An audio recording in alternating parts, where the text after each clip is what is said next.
Kohafilee 26 € kilo, Soomes saab odavamalt, ei jaksa seda Eestist osta. Nii et kohafilee ka lisaks siis erinevatele veiseliha, hakkliha ja linnuliha toodetele on kallimaks läinud. WhatsAppi on meil veel kirjutatud, et kõik eestimaine on kallis, kala ostaks rohkem, aga jube kallis on.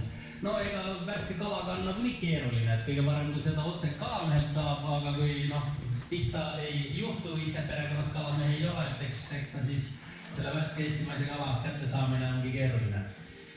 621 4646 on telefoninumber. Anna teada, milline toidutõus oli sulle kõige rängem.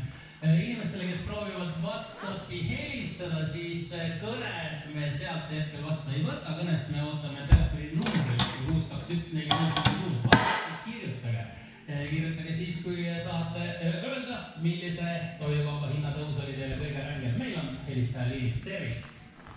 Tere! Kellega räägin? Mihhail, kas kõht täis? Nii ja naa. Mida sõite? Kui aus olla, siis sõin puusumagi tehtud, et söölikud või kuidas me küll.